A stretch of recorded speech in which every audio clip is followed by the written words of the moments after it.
educator and the author of All the Way, Sex for the First Time. Good morning. Good morning. So, this can be one of the most difficult times for teens who are trying to make this decision and for parents who are trying to figure out how to talk to their teens about making this decision. Yeah. So is this book for both people?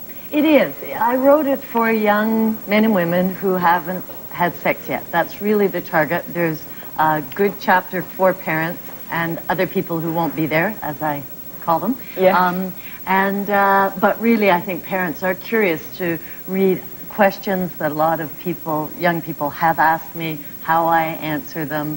So it's really, I think, useful for both groups. Yeah. And you're talking to teens all the time. Are they starting to have sex at a younger age now than... Not particularly. No? There was a new study that came out, and so it looked at the last 14 years in Canada in schools. That's really the comparison. And in fact, the surprising thing in the study is that for boys in grade 9 and 11, they're initiating their first times a little bit later. So what's the average age than 15 years ago. Well, by 17 in Canada, in schools, about half of teens have had sexual intercourse at least once. By the age of 17? 17, yeah. Whew, okay, so parents, I don't have kids, but I can't imagine you're looking at your teenage daughters and you're thinking, no. And how do you approach it? So how do you? Let's talk about like the how, when, what age you start having this conversation at. You need to back it way up, right? Yeah. You might remember talking to, even an adolescent, to a parent about sort of sexual stuff. It's la. I know, because the kids just like, no. No, I know. They don't want to be involved with it. No. And so back it way up to when they are quite willing and interested to talk. And of course, you're not going to be talking about the same thing.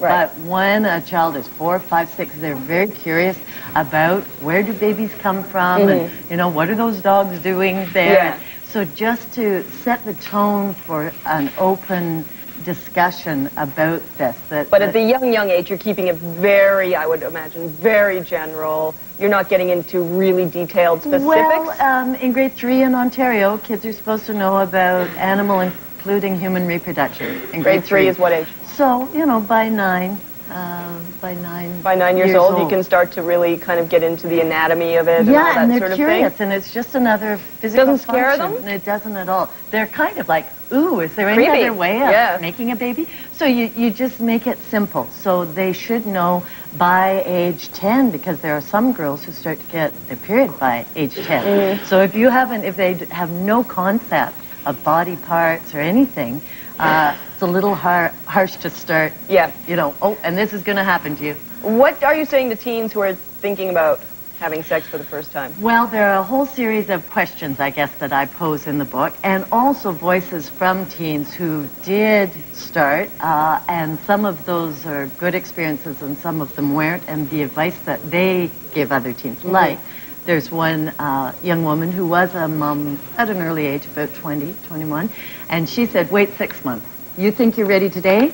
Wait 6 months, and then see where you're at. Right, 6 months. that's great advice. I thought I threw that in. So are teens listening to that, though? Yeah, I think, again, the age in the last 14 years of initiating has hardly changed. It hasn't. Which is interesting to me, because I feel like we're in a more sexualized society right now with what you see on TV, what you see in videos. Yep, young women. I mean, I hate to buy into the fashion. Somehow people think the fashion means translates to behavior. It doesn't? Not in terms of intercourse. I think in terms of other kinds of sexual activity that we might be seeing that. We haven't studied that over a 15-year period. But certainly in terms of that, it hasn't changed. We're almost out of time, but for people who feel, or parents who are worried that talking about it, giving teens this book is going to encourage them to do it? Yeah.